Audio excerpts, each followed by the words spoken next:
एक बात पक्की है कि परमेश्वर अगर सबसे ज्यादा में है तो वो है आपकी स्पिरिचुअल लाइफ। ये भविष्यवाणियां, ये जंग्याई और परमेश्वर ने दी है।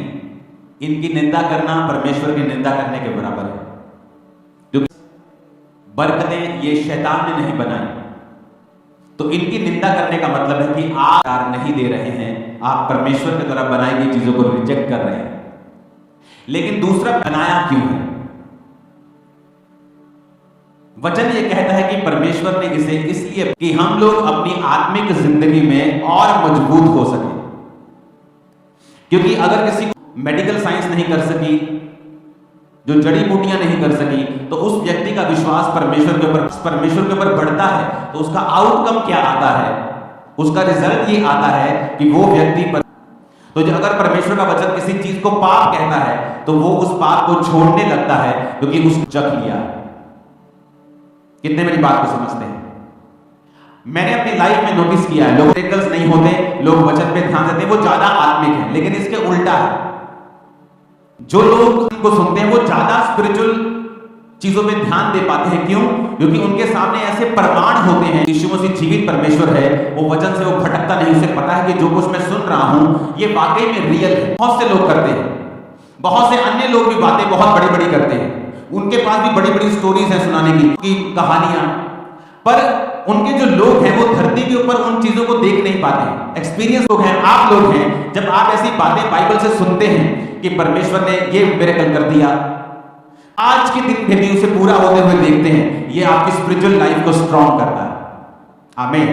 इसलिए हो रही है कि परमेश्वर का जो असल मकसद ये है कि आपकी स्पिरिचुअल लाइफ स्ट्रॉन्ग हो और कि आप अपने उद्धार में बने रहें।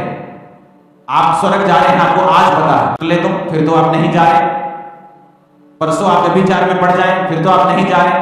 तो वचन आपको हेल्प करती है आपकी कि आप उद्धार में बने रहें और हीलिंग्स और मिरेकल्स और परमेश्वर की पावर में बने रहें। तो ये एक दूसरे के साथ जुड़ी हुई चीजें हैं। कितने मेरी बातों को समझ रहे हैं? ईश्वर ने इंतजाम किया है, उस इंतजाम को कभी भी निंदा ना करें। जो कुछ परमेश्वर ने दिया है और आगे बढ़े और देखें फिर परमेश्वर किस तरह से आपकी लाइफ में रास्तों को ओपन करता है। आमीन। आप इस पूरे यूनिवर्स में धरती को देखेंगे, धरती उससे भी छोटी है। सूर्य धरती से 13 लाख गुना बड़ा है। आग इकट्ठी हो जाए तो सूर्य के समान है। और सूर्य इतना छोटा है, तारा चमकते हैं, जो जल रहे हैं, जो बड़े हैं, जो परमेश्वर ने बनाए हैं।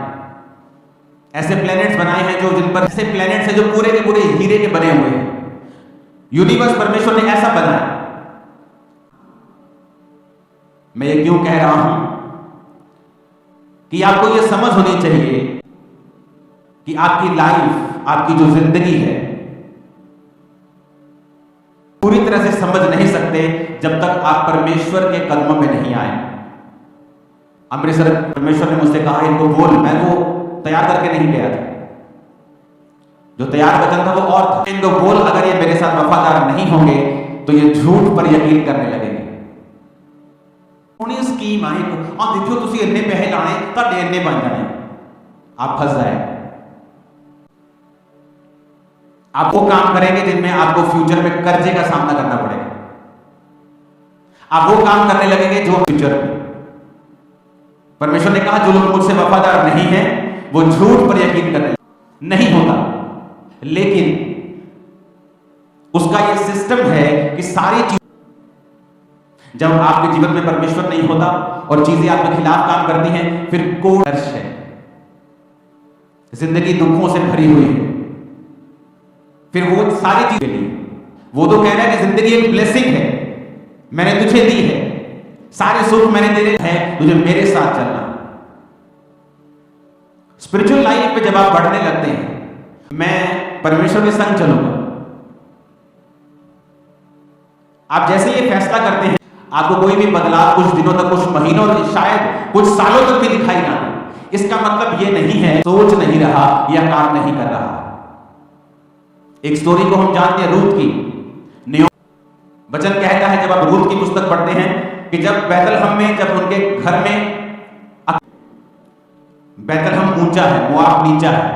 स्पिरिचुअल मतलब है जब आपकी स्पिरिचुअल लाइफ में कोई दिक्कत होती है, आप उस दिक्कत को मोआब जाकर अपनी आत्मा में लाइफ को बंद करके खुदा के वचन को तोड़कर उस प्रॉब्लम को सॉल्व करने की कोशिश कभी। बैतलहम का मतलब है रोटी का घर। रोटी के घर में अकाल पड़ गया। आप हीलिंग का प्रचार करते करते खुद बीमार हो जाते हैं। इसका मतलब यह नहीं है कि परमेश्वर हो गया या उसका असर खत्म हो गया या वो नाकाम हो गया। इसका मतलब यह है कि अब जब वो मोआब देश में चले गए, उसका पति मर गया कि जिस मौत के डर के मारे हमने अपना देश छोड़ा, यहोवा की आराधना करना छोड़ के उस देश में वो मोआबी जाति में आ गए जो बाप और बेटी से पैदा हुई थी, जिससे परमेश्वर नफरत करता है। जिंदगी को छोड़ दिया पर समझ नहीं आई। पति मर गया फिर भी समझ नहीं आई। कुछ लोग परमेश्वर को सजा देता है, वो उसको समझते हैं कि नहीं ये परीक्षा होगी, लेकिन कई बार वो परीक्षा नहीं होती, परमेश्वर ने कुछ दिखाता। और जब उसके दोनों बेटे मर गए और वो खाली हो गई और सिर्फ अपनी 2 बहुओं के साथ हो गई, समाचार मिला कि तेरा अपना देश बहुत प्रॉस्पर हो रहा है, तो वचन कहता है वो सोचने लगी कि मैं बैतलहम को बुला के पूछा कि बेटियों तुम वापिस चली जाओ, मेरे पास कोई पुत्र नहीं है कि मैं तुम्हारी दोबारा शादी कर दूं, कि उसका मेरे बच्चे हो और फिर तुम उनसे शादियां करो, क्या उनके सियाने होने तक तुम आशा लगाई रहेगी? तो वापिस चली गई।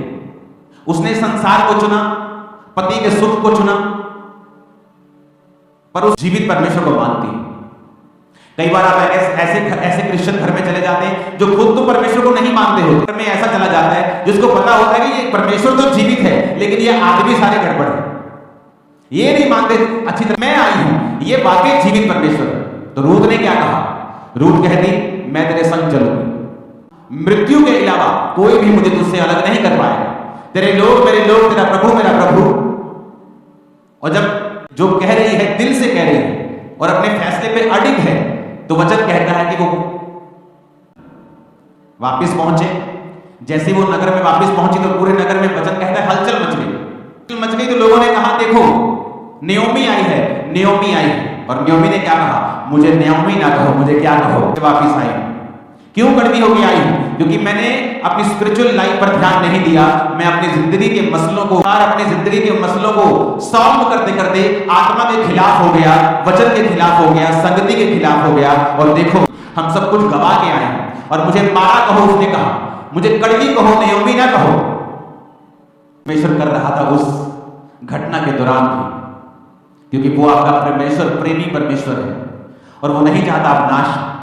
खूबसूरती पैदा कर सकता है रात में से भी, सिर्फ आपको मुड़ने की जरूरत है खुदावंद की ओर।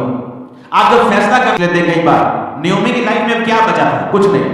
बेटे मर गए, पति मर गया, एक बहू, कुछ नहीं है लाइफ में, कोई पैसा नहीं, कोई काम धंधा नहीं, बूढ़ी हो चुकी है, सब कुछ गवा के फिर भी उसने कहा। तो क्या हुआ? परमेश्वर एक खूबसूरत चीज उनकी लाइफ में करता है। रूत 2 बाब में जो मैंने आपको वचन सुनाया वो 1 बाब का, रूत 2 उसकी 2 और 3 आयत में लिखा है